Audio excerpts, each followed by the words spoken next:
Stephen, thank you very much for inviting me here to your house. It's a lovely in the country here. It's beautiful. And thank you for many hours whiling away while I've been reading both of your books that you published. So just so you guys out there know, Stephen Powell has written 2 books. One called Walking Europe's Edge, and the other one was about the Caucasus. What is the title? That one is called The First Toast is to Peace, Travels in the South Caucasus. Mm-hmm. Excellent. So I wanted to ask you, because obviously you've had a rich career in journalism. Can you tell us a little bit about that? And then why would you, or how you got into travel memoirs afterwards? Yes, golly, so big subject altogether. But in my youth, in my teenage years, what was in my head was I wanted to be an actor. And after university, I decided, well, perhaps I'm not actually quite good enough at this acting caper. What made you think that? Well, I went to Oxford University, and there was sort of two levels of what happened was there were the plays at like college level, and then there were the productions at university level, and I was managing to get lead roles at the college level, and modest parts at the university level. And I thought, forget this. It's fun. I enjoyed acting, but it's, as we all know, a highly competitive business. So I dropped the acting idea and didn't really have a plan B. And I decided just to see the world. And off and on, I traveled for a couple of years in the Middle East, Africa, the Far East, Australia, and then went back home to Wales. And I think that the idea had gradually formed during these long travels. Journalism. I'll try journalism. Because it's a great mix, traveling, and you can travel easily with journalism as a subject, isn't it? Yes, absolutely. Yeah. Yes, particularly if you get into the right company. Yeah. So it then sort of unfolded in 2 stages. I remember having a drink with a chap in a pub, and this was in South Wales, and I was born and brought up in South Wales. So this guy in the pub, he said that he had been working for a particular BBC radio programme. It's called Good Morning Wales. It still exists. And I went along, and they gave me, in those days, radio reporters used to work with these enormous tape recorders called, we had something called a ewer. Right. So I went out with this, as I say, pretty hefty bit of machinery. And this is all mobile, so you're going out to interview people with this tape recorder. Yeah, and a big thing. I mean, quite chunky. And I was very familiar with the whole world of pony trekking, because my grandmother lived in a little town in the centre of Wales where pony trekking was big business. And I knew the main character who was involved in pony trekking. He was always called Trevor the Trek. Trevor the Trek. So I thought, he's the man to talk to. Yeah. And I knew that in radio they liked what is always called actuality, sounds that go with the interview. So I thought, what I need here is a bit of sort of clip, clop. So I actually went out pony trekking, and I had this ewer hanging around my neck. So I was on a horse, and Trevor the Trek was on a horse, a very big horse, it has to be said. And I would say, Trevor, how would you describe the appeal of pony trekking? And then he would say something, and the mic would be handed back, and the odd sort of grunt, as we were having this conversation. But I got the clip clop bit, but I wasn't so happy about the other sounds. Anyway, I took this tape back to Cardiff, and the producer listened to it, and I was super nervous, wondering what the reaction would be. And at the end, Debbie, his name was, the producer, he said to me, I really liked that. I especially liked the grunts. that was me launched into radio journalism, which I did for, I think, the best part of a year. And then I applied for a position in Reuters to be a graduate trainee, and it was very competitive. I mean, they would typically have many applications every year, and they would take sort of 10 or so. Wow. So I applied, and I got in. Excellent. I think I was 24 at the time, so I was able to offer, that mix of both being a bum, traveling around the world, so really kind of learning firsthand about big chunks of the planet, and also sort of showing, if you like, that I kind of re-entered the Earth's atmosphere, as it were. I was no longer a long-haired bum. I was somebody who'd been a BBC freelance reporter for a while. So, yeah, got in and was in Reuters for 27 years altogether. I think I spent off and on about half of the time in London and half of the time in foreign countries. So in the foreign bureaus I was in was, let me think, it was Vienna, Bonn, which at that point was the capital of West Germany, Abidjan in West Africa, covering French-speaking Africa, Brazil, Cyprus, and Singapore. And was it mostly politically focused?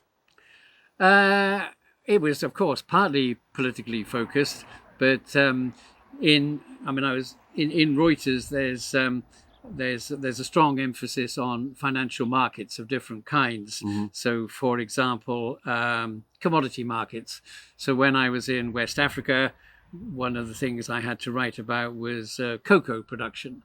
In Brazil, a big part of the overall news file was coffee.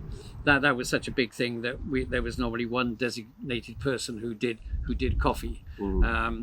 But it was very variegated, and I suppose like what you'll see in newspapers was only a part of the overall wordage that was being produced.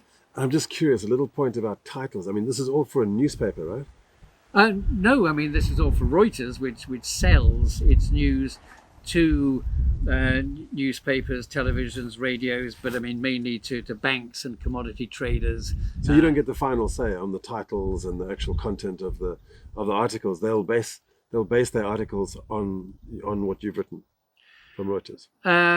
Well, you, the correspondent in the field, will write the story, and then it will go to an editing desk where somebody else will make any changes that are deemed relevant. So like in my work, I was sometimes a correspondent and sometimes a sub-editor. So for example, when I was in Singapore, I had the lovely job title of, I was called Chief Copy Taster Asia. Chief Copy Taster? Yes. So the copy taster is the person who's in charge of sort of, they see all the stories coming in, electronically onto a computer screen, and they divvy up what's coming in. If I'm the copy taster and you're working on the shift, I might say, Nick, can you take this story from Serbia on the latest anti-government protests? Mm-hmm. So you will sit there and you'll dedicate yourself to that particular story.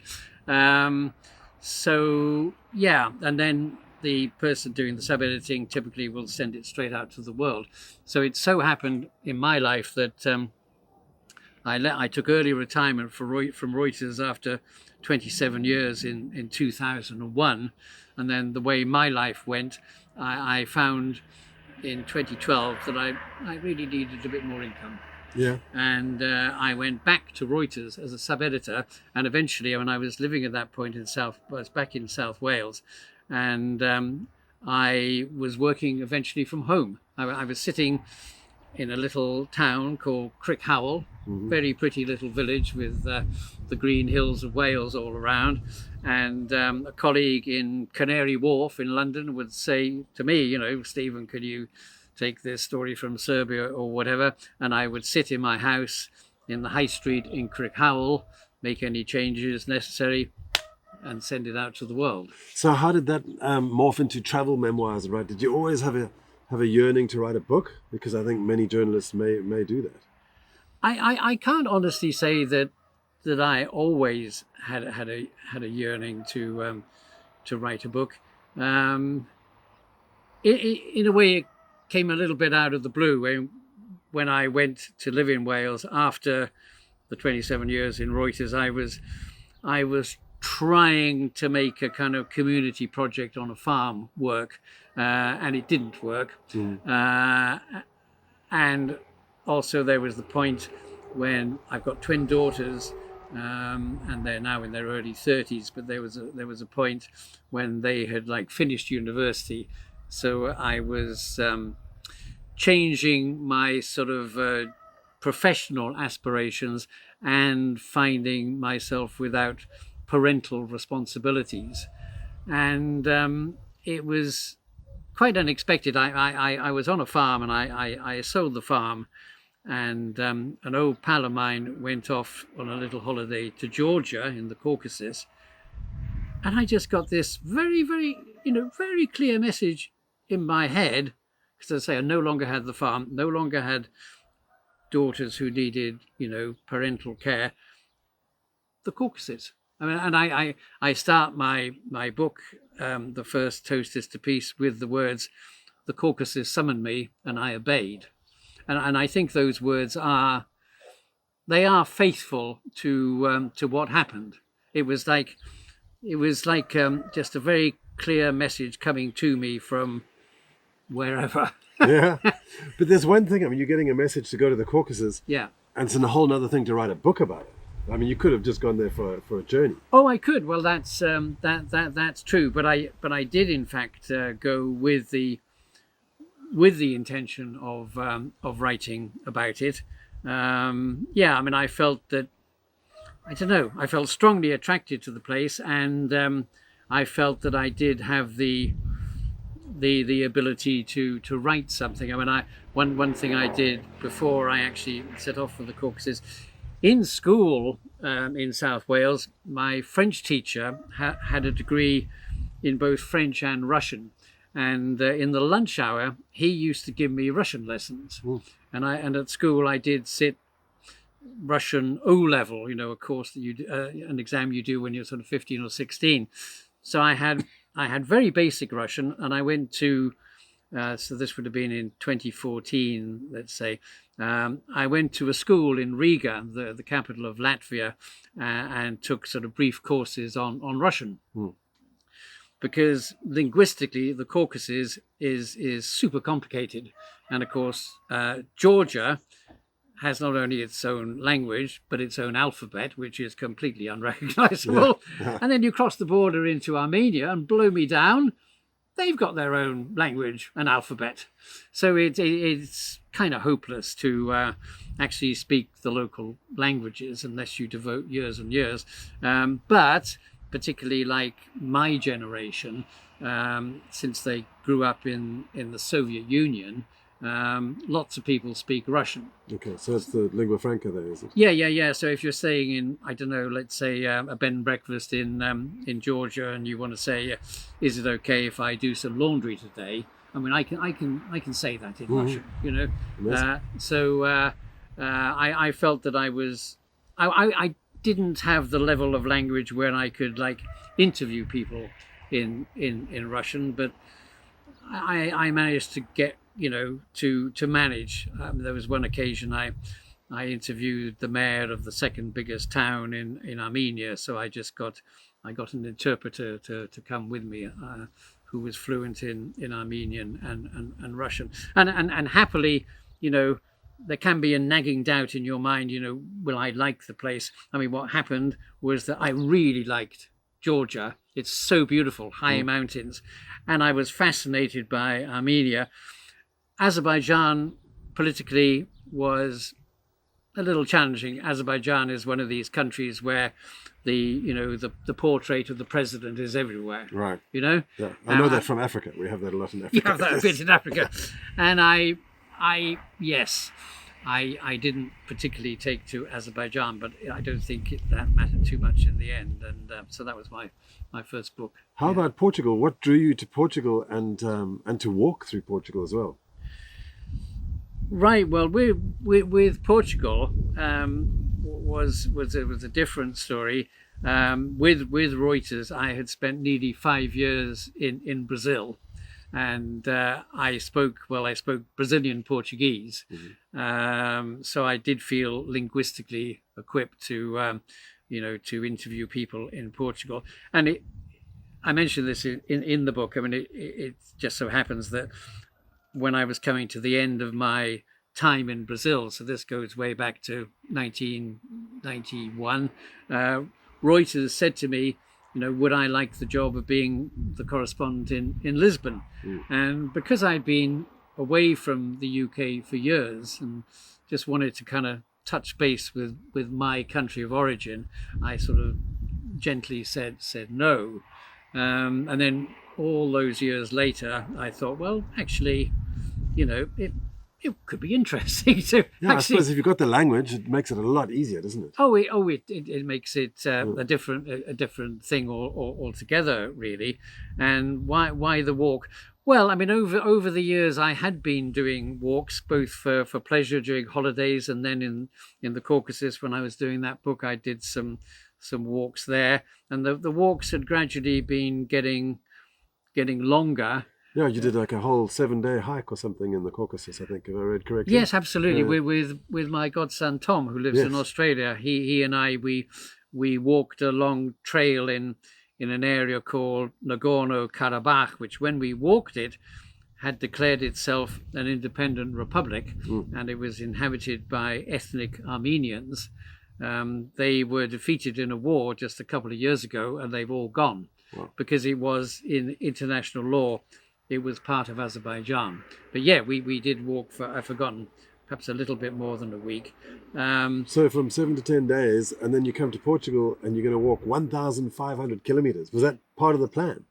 Yeah, well, I mean, I think, when was it? After I'd done that walk in Nagorno-Karabakh, one thing I did was I walked a particularly beautiful coast path in Wales. There's a part of southwest Wales called Pembrokeshire, and there's the Pembrokeshire coast path, which is very, very lovely, and that's 186 miles. Yeah. That's a 2-week walk.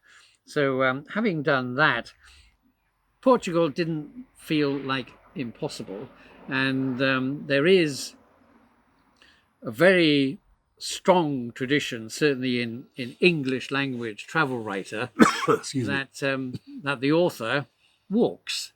Yeah. So I mean, there's two examples from the 1930s, two big names in English language travel writing.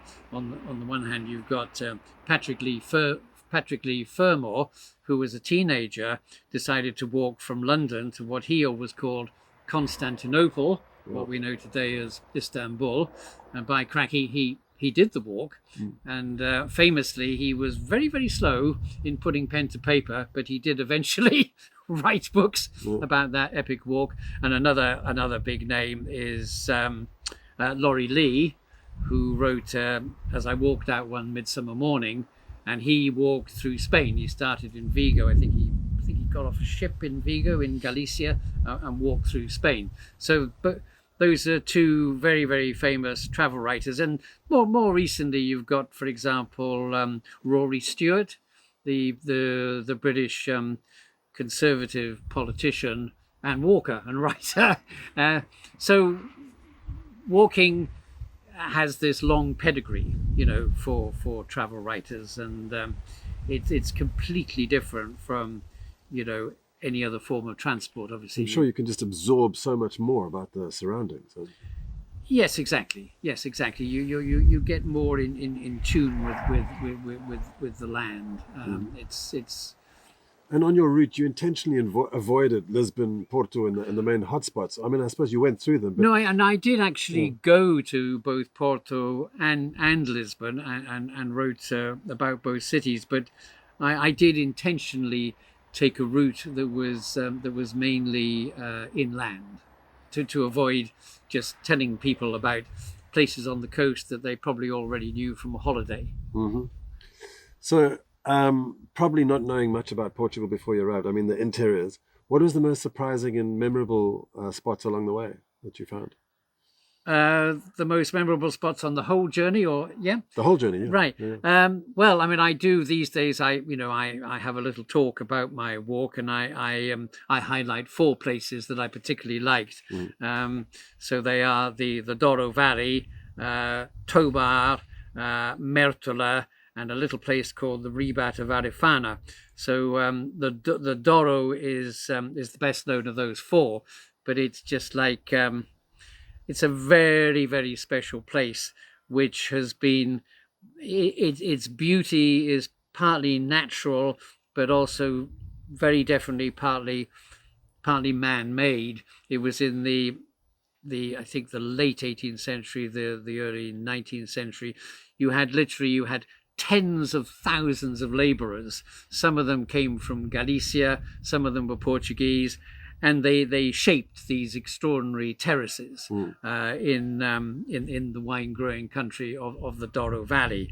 So although it's well known, I thought this is just too beautiful to ignore. And in the case of Sorry, just a thing about the Douro. Yeah. I mean, it's up and down like mad. And it must be challenging walking through there, wasn't it? Was it exhausting? Well, what happened in the Douro? Sorry, I should have said. My rule generally during this Portugal trip was to walk from A to B, but I thought in the case of the Douro, the river is the thing, and I made an exception. So I took a boat, one of these sort of tourist boats, from Porto to a town called Peso da Régua, and I think that was the right thing to do. It was just it was a 5-hour trip on a boat, and you really do, of course, get a sense of the river. And the lower Douro is often wooded on both banks, so that you can, along some stretches, you can tell yourself that you're going through sort of virgin forest. You're not, of course. Yeah. But sometimes all you see is trees on both sides. And then further up the Douro, there was one stretch where the road didn't literally follow the river, but the railway did. And the railway sometimes is just right by the water. Spectacular, so, yeah. So that's just like that was the thing that I felt I must take the railway. So the next place I highlight is Tomar. Tomar is the only place that I know which kind of brands itself as a place of the Knights Templar. The Knights Templar emerged in medieval Europe and became like an elite force in the Crusades, and they fell foul of a French king, came to a horrible end, and the Pope sort of officially abolished them on Friday the 13th. Was it? Yes, apparently that's why it's so unlucky. Oh, I didn't know This is that. the thing, Oh, well, yeah. thank you for you're welcome. teaching me something. And you know, again and again, you know, Portugal does its own thing. And what happened in Portugal was, okay, yes, the Pope says we're abolishing the Knights Templar, but the king of the day, Denis I, I think, he simply gave them a new name. With the name Christ in it, and they continued, and they were very important in Portuguese history. They helped to finance the voyages in the Age of Discoveries, and their sort of their base is the Convento de Cristo, you know, the monastery of Christ, which is to my mind, one of the spectacular buildings of Western Europe. And just outside Tomar is this extraordinary aqueduct built to bring water to the headquarters. I think that was built in the late 16th, early 17th century, I think. But all in all, you get this impression of power and of something that's central to the story of Portugal, and the Templars are like everywhere. So on the pavements you have the Templar cross, which is sort of broad at the edge and narrows as it comes to the center. The local newspaper is called O Templario, and the Templar Grand Master who founded the town, he's on top of a statue in the main square. So all of this makes it quite a fascinating little town. Then the third place which I highlight is the little town of Mértola in the Alentejo, which is like it's the archetypal Portuguese town with a castle on a hill, and it's also got a river flowing through it. It's the Guadiana River, which is the border between Portugal and Spain. Here, anyway, it's the border. So it's an absolutely charming old town, and it's the only place in Portugal that I know where there's a statue of a Muslim. There's a lot of Muslim influence in Mértola. It's amazing. Have you been to the Islamic festival? Every single year they have one. No, every other year. Oh, is it every other year? Yeah, every other year, and I think it's coming up now next month in May. I must go. I've always wanted to go. Never been. No, I didn't get to go to that either. But no, you're right. I mean, it's a town which uses its long Muslim history as part of the image that it projects today. And there's a little museum there where there's like a silent film where the whole aim of this little film is to emphasize the strong cultural similarities between southern Portugal and Morocco. So part of this little and so the areas that they're focusing on are how people dress, how they build houses, how they do farming, and part of the film was done, I think, in the Mértola area, and part of it was in the lovely little town of Chefchaouen, which I was in a few weeks ago in the Rif Mountains. It's often called the Blue City because there's blue everywhere. The alleys are blue. What country is that? That's northern Morocco. Okay. Yeah. So that's, as I say, this little film in Mértola was filmed in the two places. Fantastic.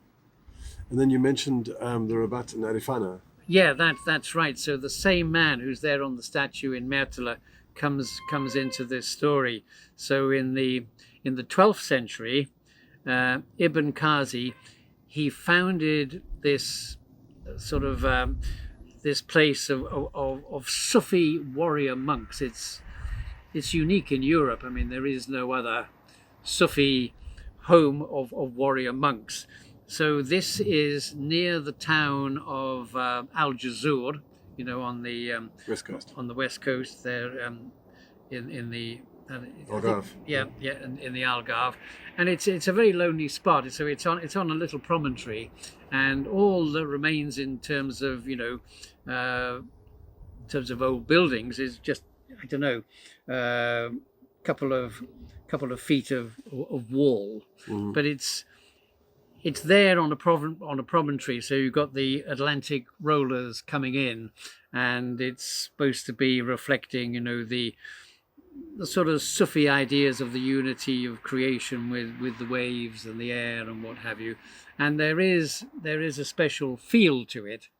So it's my favourite sort of quiet spiritual place. So, and I should say that yes, poor old Ibn Qazi, he made an alliance with the first king of Portugal, Afonso Henriques, and some Muslims didn't like that, and he was stabbed to death in Silves.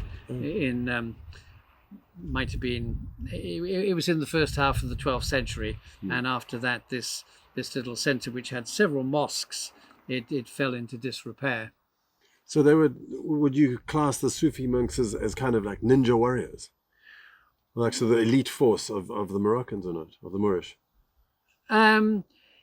Yes, I mean there was a super complicated geopolitical picture at that point. There was a revolt against a Muslim empire that went all the way down to what is now Mauritania. But Ibn Qazi's Sufis, they took sides effectively with Afonso Henriques. So it was a complex picture. But yes, the Sufis are interesting in that they're mystical, a bit like, say, the Quakers in the Christian world. But unlike the Quakers, they go to war. Okay. So in the Caucasus in the 19th century, when people in the Caucasus were fighting against the Russians, the preeminent leader was a man called Shamil, who was a Sufi. So they've got an interesting history, and of course continue to the present day. Wow. That's incredible. They're in the Caucasus as well. Yeah. There are still Sufis in the Caucasus. Yeah. Okay, well, let's shift gears a little. Since that book, you've relocated to this beautiful place in Portugal here, right, just down the road. And, so, why? I think human motivation sometimes is it's very difficult to feel you really get a handle on it. When I moved here I came in December 2019, so that was only a matter of months after I'd finished the long walk. I had definitely been upset by the 2016 referendum in the UK, which of course resulted in the vote to leave the European Union. I mean, I feel myself to be profoundly European. I mean, I'm also a Welshman, but I'm a very strongly pro-European Welshman.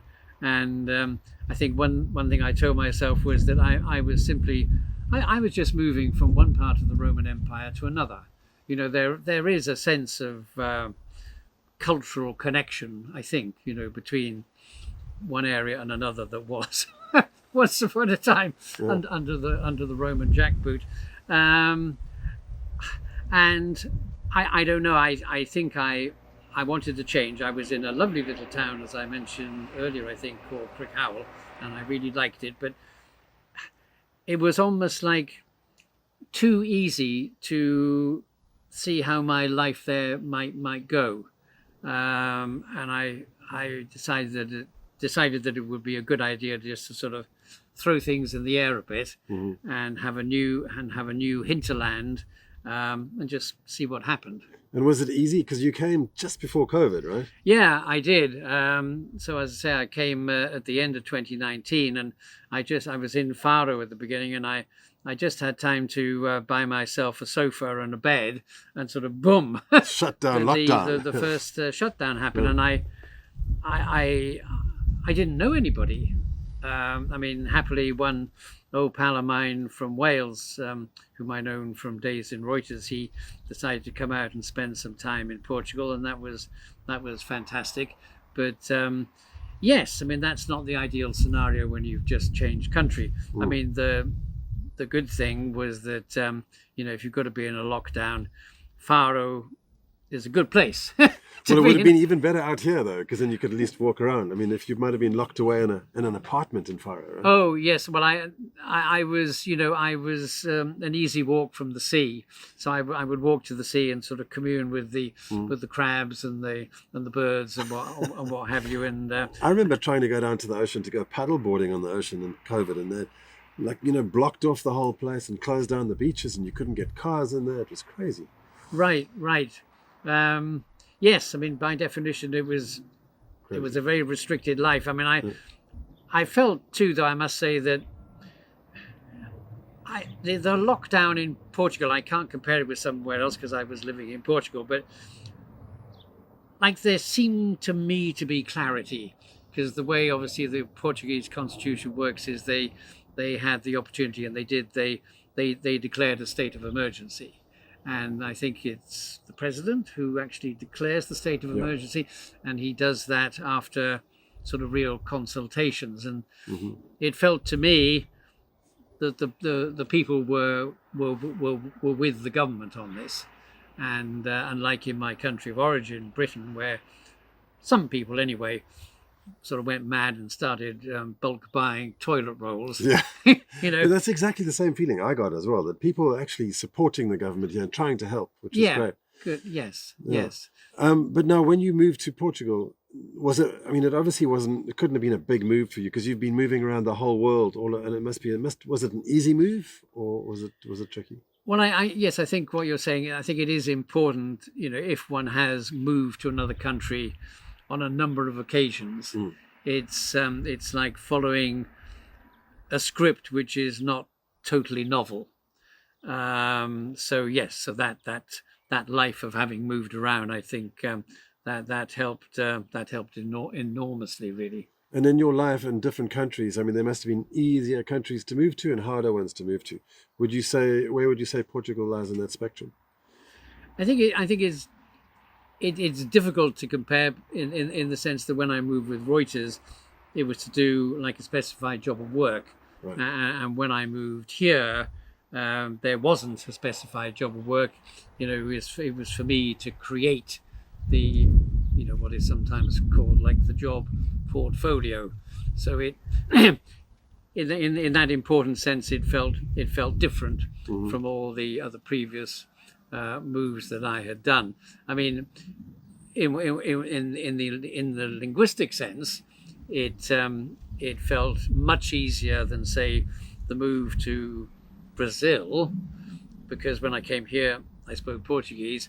When Reuters sent me to Brazil, I remember asking for a week off work to learn the language, and they said, "A week? Nah, you can have 2 days." Wow, to learn the language. And then they sent me to Sao Paulo, and I was the only Reuters correspondent in the city, and I had to be firing on all cylinders from the beginning. So I had a Brazilian woman who came into the office as a teacher, Dona Hucci, and I would say to Dona Hucci, "How do you say in Portuguese, what is your estimate of the soybean crop?" And she would say, "Qual é sua estimativa da colheita de soja?" And then I would have to ring the agriculture ministry in Brasilia and say, "Bom dia, qual é sua estimativa da colheita de soja?" And then I get all these, in Portuguese, upper and lower estimates of how many hectares were planted, upper and lower estimate of yield per hectare. And the first few weeks in that kind of situation are very tough. Yeah, I'm sure. And gradually it gets better. Yeah. So, on moving to Portugal, do you have any advice for people who are looking to relocate to Portugal?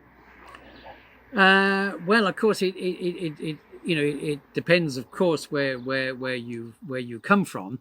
I mean, one phenomenon, of course, that we've been seeing for a little while now is Americans coming in, and there's a whole little business niche there to advise Americans in particular.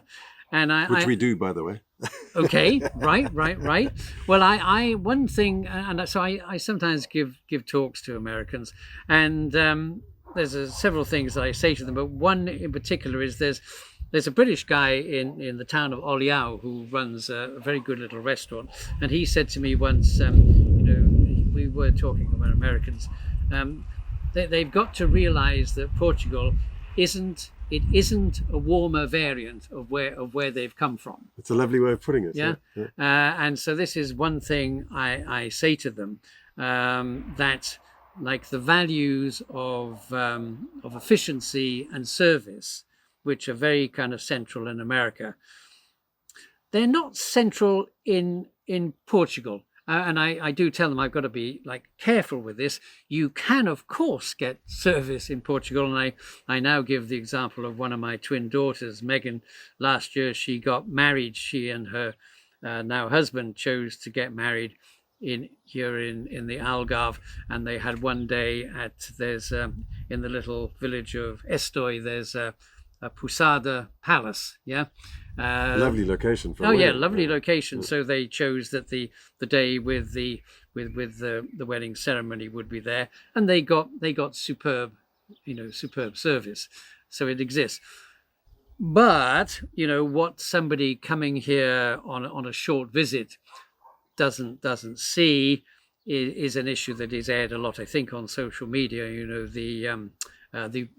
The bureaucracy, where they don't really do efficiency and service. Yeah. So this lovely place here I bought in March 2022 from an English woman. Last year, 2024, the bureaucrats had still not got around to adjusting their records to reflect the fact that I was the owner. And the bills for the property tax were still going to the the woman who had previously been the owner. Wow. And so last year we ended up with 5 financial transactions. Because the bill had gone to her, she paid the property tax. I then reimbursed her because the property was no longer hers. Then the government finally adjusted its records and billed me, so I paid.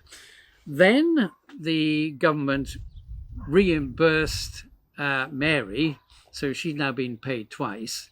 And then finally, transaction number 5, she reimbursed me. Yeah. So in the end, it all worked out.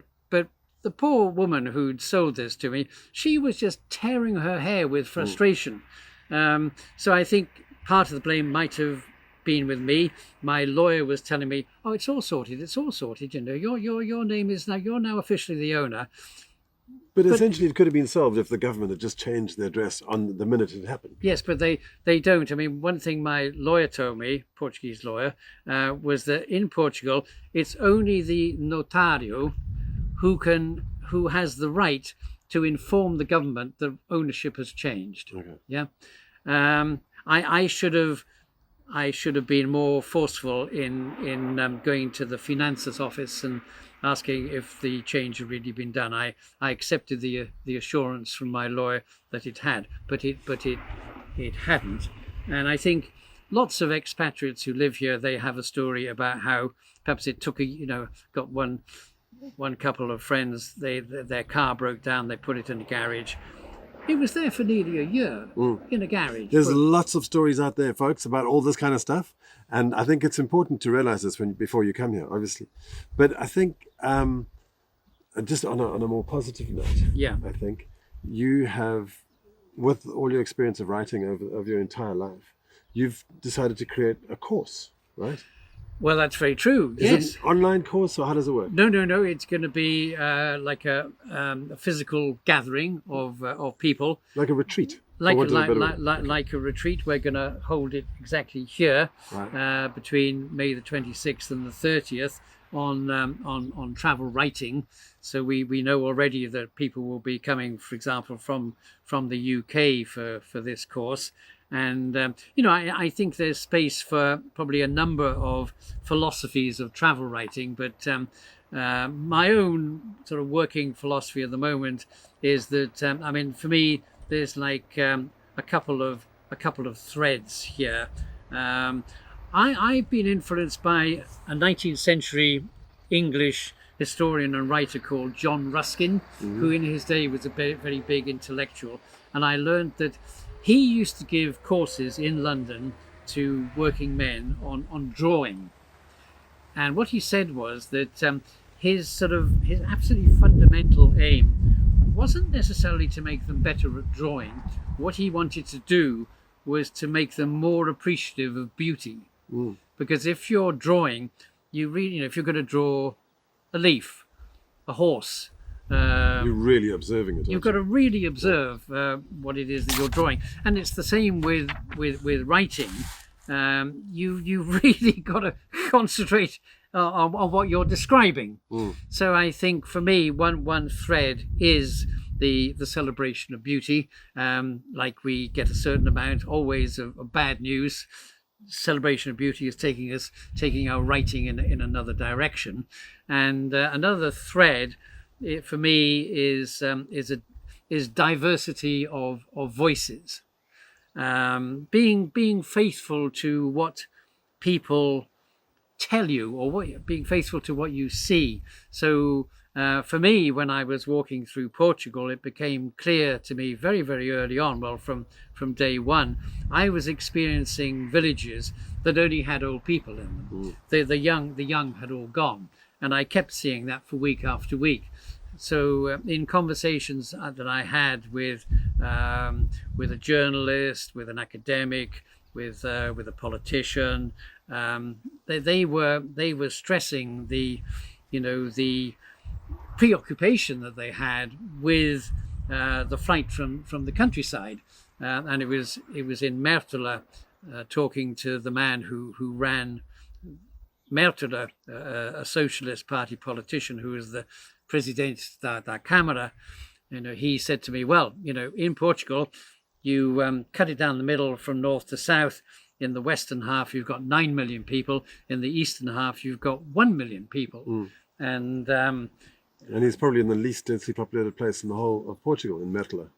Oh, yes. Well, I looked at other places. So, yes, that area around Mértola, it's got a lower population density than the Highlands of Scotland. Wow. There is just hardly anybody there. And their population is much smaller than it was half a century ago. So you've got this whole phenomenon in quite a few places around the world, because this is part of what's happening in America now, is this the sort of Rust Belt phenomenon, or all these places where there was industry and now there is no industry. So in Portugal, like in Tomar, which I've described a little, until very, very recently, Tomar had two industries. It had paper and textiles. And now if you walk through Tomar, the southern part of Tomar, you'll see all these empty warehouses, because both of those industries, paper and textiles, are completely dead. And in Mértola, what they had was they had a mine, which in the end was partly sulfuric acid. Horrible job, but it did support thousands and thousands of people, and it closed in I think it was 1966, and that really knocked Mértola. So they're now having to kind of reinvent themselves with tourism. It's a struggle all the way through Portugal. Gouveia as well, where I've just been to in the center of the show, the same thing with the textile factories, which is basically gave employment to the whole town. It was just wiped out about 10, 20 years ago. Whatever. Right. So as I say, I think diversity, because again we're seeing it in the States, so the present administration on this holy war against diversity. I mean, to me, this is lunatic. we live on a diverse planet. We ought to be, celebrating and supporting diversity. So is your next book going to be about America, walking across America? No, it's not. I was going to say that'd be a long walk. That would be a very long walk, and I feel the administration is a little challenging sometimes to people who arrive. Yeah, you might not get let in. No. But anyway, Stephen, thank you so much for your time. We really do appreciate you chatting to us about your book, and it's an honour to meet you. So. Well, it's been a great honour to talk to you, Nick. Thank you so much for the invitation. Well, you're welcome. Yeah. AlgarveAddicts.com